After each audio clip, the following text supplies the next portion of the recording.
Hello, I'm your host Muse, and today we're making another recipe from the Stardew Valley cookbook, and now we're going to make baked fish.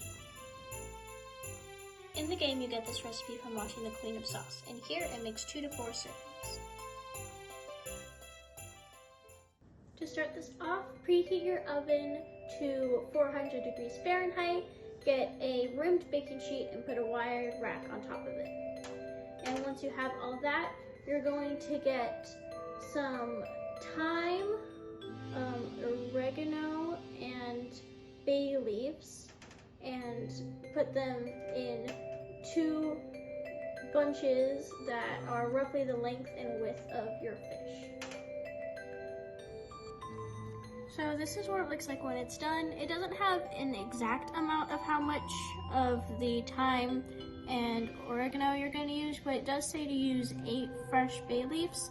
We have really big dried bay leaves, so we just ended up using 6 kind of broken up pieces. Now in a small bowl, we're going to get 1/3 cup of flour and 1/3 cup of cornstarch, but we're using this, what's it called again? Tapioca flour, which is a more natural substitute for cornstarch.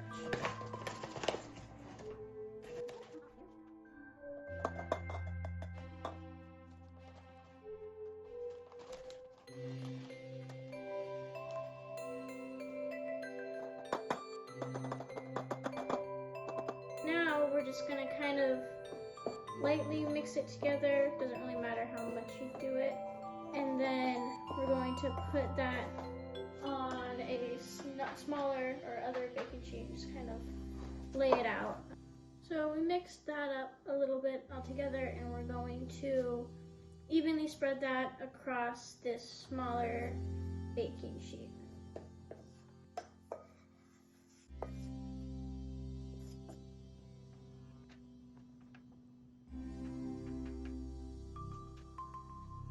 Now here we have our 2 whole rainbow trouts. We're going to really season them, or heavily season them,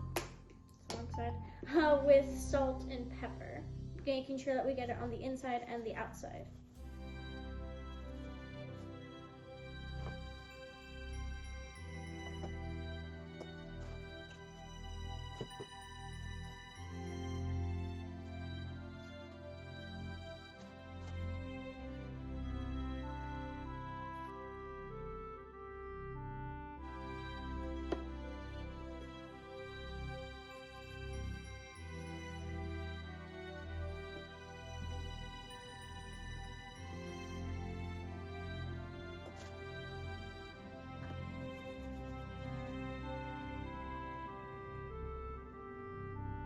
Now we're going to bring our flour tray back, and we're going to take these fish and we're going to run them through the flour so they're nice and coated, and then take some and get it on top as well.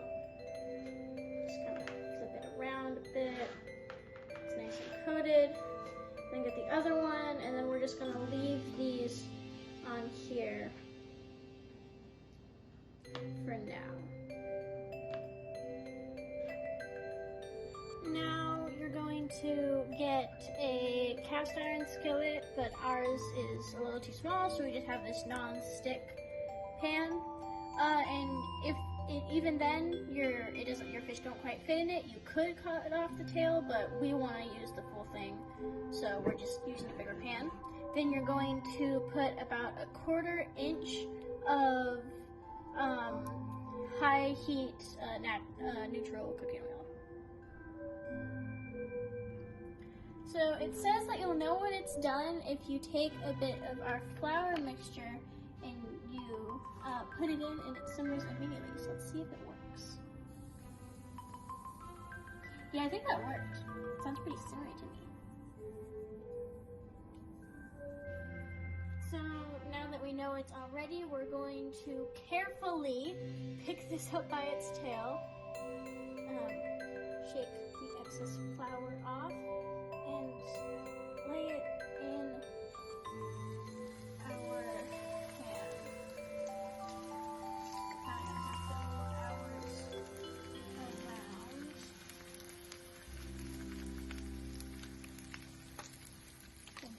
second one.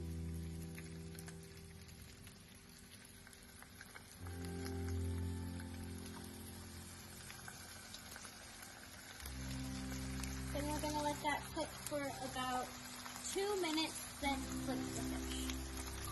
And then cook for another 2 minutes. So now we're going to flip these over when they get lightly gold and crispy on that side.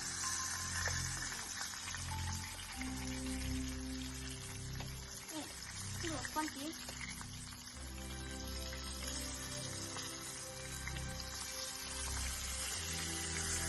That's good. Got that nice crispiness, a little bit of gold, not bad.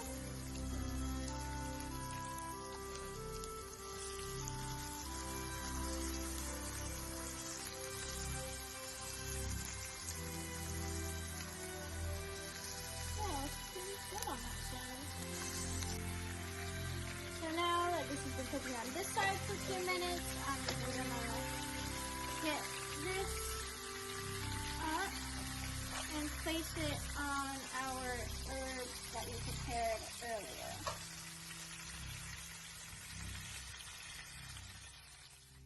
So now here we have a bunch of flat parsley, a bunch of dill, 1 sliced lemon, and 4 garlic cloves. We're going to half these into our fish, then take a quarter of each of these and put a quarter in this.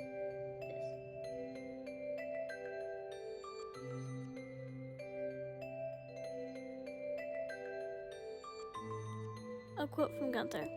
This reminds me of the sort of meals we enjoyed at the Grampleton River dig site back in the day. We actually made a little clay oven to bake fish from the river. That crispy skin and juicy flaky meat were just the inspiration we needed to keep digging all night by lantern light.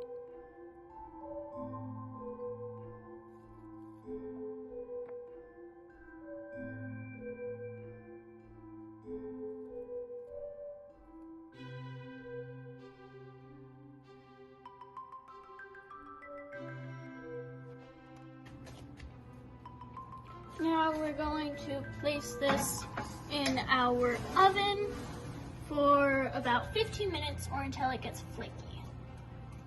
So while that's baking, we're going to get the rest of our parsley and dill and make a nice bed for the fish.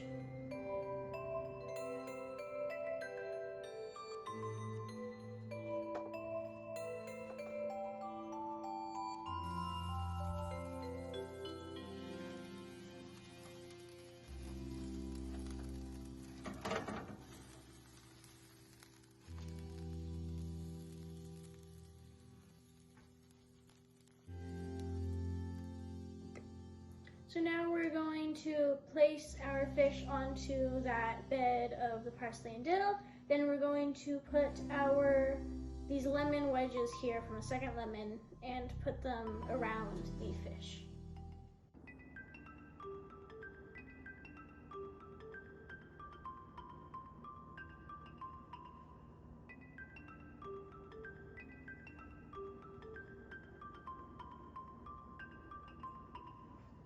So now it's time to try this.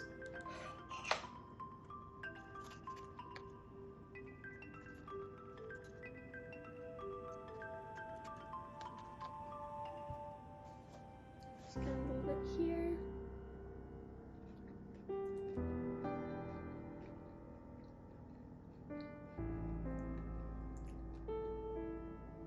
That's a really good fish. It's and the lemon definitely gives it that zesty taste, but the fish is still really strong. I think it's pretty balanced. Like, there's a lot of lemon, but it's not like the other flavors still are there and they're still present, and it's really good. And now you know how to make baked fish from Stardew Valley. If you enjoyed this video, please consider liking and subscribing.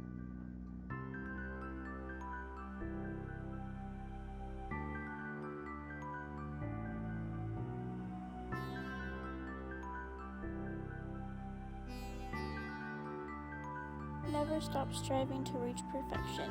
Keep working hard, and I know someday you'll achieve excellence.